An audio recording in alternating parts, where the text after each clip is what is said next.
Hey guys and girls, Bored Now back with you. On this video I'm going to be reviewing the new Netflix sci-fi movie. It is called Yeongang-hoo and it was released today on Netflix. So full spoilers from the start of this review as always, and this definitely looked like something I should check out. For starters, it's from the director of Train to Busan.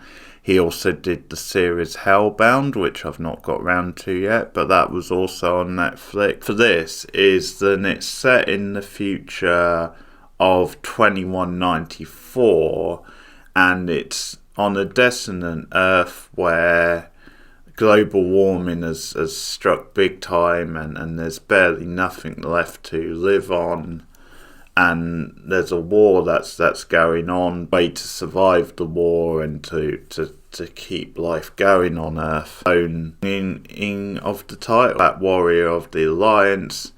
And so this company and the government feel that the only true way to keep peace and to end the war is to clone her. And so throughout the movie we see them experimenting on her and tests all these different scenarios like simulations, and we find out that years ago when she was effectively killed or given like severe brain damage, character Sin Lai, the daughter of the Jong-in character, this is the actress's last ever performance, so that's quite sad. She in her native career was quite the big name, and she died during the making of this movie, so that's very sad, and the film is dedicated to her at the end.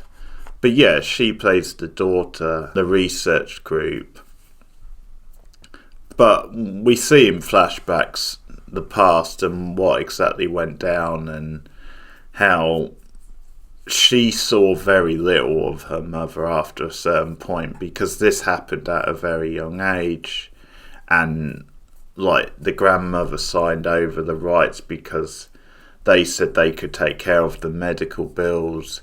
They also said they could put the daughter through school and these various things, but then all these years later they're obviously conducting these experiments, and the daughter is involved now as an adult in this research part of the lab. And at the same time, you've got a very young, very ambitious head of the team who, there's a little twist with his character, but he's a real kind of egomaniac and eccentric, but he's very ambitious, and he's desperate to succeed with this project, and he's very paranoid and nervous about people around him trying to undermine him. There's some suits at one point that come in and like take them off the project, so that's his character, and there is a twist with his character. But that's the setup for the movie. We open with like one of the simulations and battles. The daughter character, there's going to be a storyline where she gets slowly sucked in back into this, where she wants to try and like rescue her mother, what's left of her, and get her out of this way of life where it's just this endless cycle. So I really loved this movie. I thought it was fantastic. It obviously borrows from a few different things. It borrows from like RoboCop, Terminator, because it has a very similar feel to like the future scenes in the original Terminator movie. Some of the tech, some of like the armor that they wear. Or also like Blade Runner, it has a very like cyberpunk feel, similar look to Blade Runner, and I don't mind that. I don't mind it taking from other films as long as it still has enough of an identity of its own. And this definitely does. This has ideas, and it definitely puts quite a unique spin on some of them. Because one of the things it goes into, which is pretty cool, is this idea of in the future, as technology becomes more advanced and we get like the quality of like virtual reality AIs just goes through the roof, and we can maybe do some of this stuff where we can clone like soldiers to go to war, or this, and robots get more and more advanced. It is this idea of them becoming like celebrities, because at one point we see that there's an action figure of Jun-in, and that becomes a whole thing where they're almost looking to market this stuff. It's almost like they're looking at like the merchandise side and to make money of it, rather than they just see it as a necessary thing to like win the war. So it goes into that, and at one point, because that's the thing as well, like the toy is presented to the daughter, because we see her in flashback, like the younger versions, and it does go into some of the different things which people could do with these clones. And at one point there's quite a seedy scene with like one of the team where he actually has her in like a state of undress, or like certainly very little clothes, and the daughter walks in on him, and obviously like rightly sort of freaks out, and he tries to talk her back, say no, you don't understand, this isn't what it looks like. And like it sort of is, it's not exactly like he's not like totally being pervy, or he's not doing it like to get his kicks. Like he presents it as these dolls can do all these different things, and we can market it that way, which is obviously still very seedy. Or walking in on this, like that must be the height of like humiliation, because it's very different than just her being like a soldier, and that sort of, it's a different sort of thing, but that's more on the cringe like embarrassment scale, and you can see why she reacts the way she does.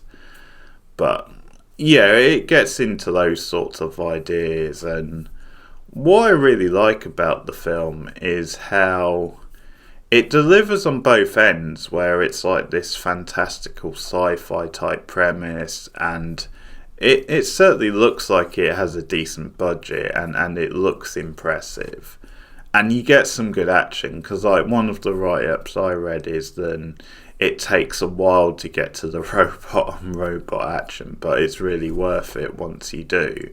And it's true, it is really worth it, and those final moments are really like high action, really thrilling. But it's impressive that the film like takes its time as much as it does, and it actually gives you a good drama and characters that you invest in. The acting is very good from like the three main leads. Han So-lin is very good. Like you really feel for her character. Like she just emotes very well, but at times you see that she is just, when there's a lot of like eccentric, crazy behaviour going on around her, she's just holding herself back, but you slowly see her come out of her shell and show more emotion as the film goes on, and it's a very, very good performance, like a very subtle performance. She really holds the screen, and yeah, the actress as well playing Jun-yoon is very good. Like during the action scene, she's very impressive, and she's good at like coming across as being sort of robotic, which is the point. One of the things I wasn't so sure about at first was then I wondered a bit if a couple of the characters were a bit too over the top and a bit too, I don't know if I say cliches, but there is this thing about Asian cinema where they do throw in these kind of wacky style moments of humour, like black humour in a way, into like a genre of film, or a sort of I don't know, sometimes a more serious type film, and it just has this weird mix which you either go with or you don't. A lot of times I go with it because I do like stuff like that. I think it gives it a bit more flavour, but it's obviously not for everyone. But in the case of this, it definitely has a point, and I think the point is then while you've got the daughter working at this place and she has to watch all this going on around her.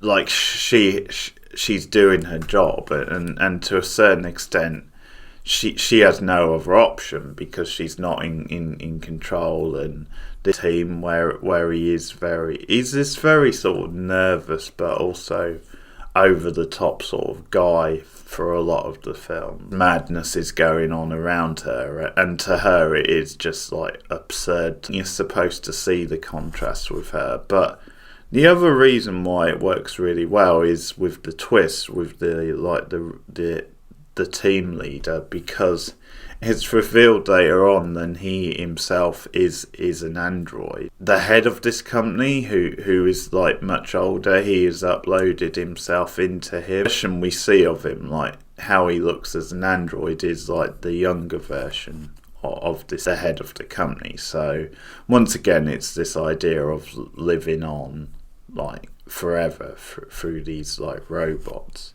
So that's a good reveal, and it actually makes sense why his acting was a bit over the top in some of those earlier scenes, because I actually like the reveal of that, but also what it leads to after that, where he like the head of the company go on easy on him if he is a bit over the top and eccentric and he's like nervous. The characters, you've got good drama, you've got some good tense scenes as well as things slowly develop, but it's one of those films, it's not a long film, but it definitely benefits from having a bit of a slower pace, because you do get immersed in the world and the mood and the different character drama. You do get action scenes, like it opens with an action scene. Those are really satisfying as well. Those really delivers. There's a nice sort of melodic type music, some good score. The emotion of it, the connection and the daughter has with the mother, and just the backstory, because flashbacks don't always work, but the flashbacks work in this. They really add something. It's so like tense and thrilling to watch play out, with the daughter trying to help the mother escape, and the various back and forths, and the fights with the robots are really badass. And then the stuff on the train at the end is like really good, and it has pretty much like the perfect ending. Like I don't think I could have found a better way to end this movie. I think it delivers, it pays off, and it's nice to see a Netflix movie where they've spent a decent amount. The budget has been what it should be, and yeah, it's a very strong movie. I can't really find too much to fault it. If you're into this sort of thing anyway, I think this should deliver for you. So that's my review of Yeongang-hoo, which is on Netflix now. Go and check it out if you're a fan of sci-fi or this sort of thing. Maybe give it a watch anyway, because possibly the drama of it and the characters could be enough to see through anyway. It certainly makes you think about things, has a good style. So that's my review of Yeongang-hoo. I'll give it 8.5, I think. Yeah, I'm going to be positive. 8.5 for Yeongang-hoo. So if you've already watched it, let me know your thoughts in the comments below. Like and subscribe as always.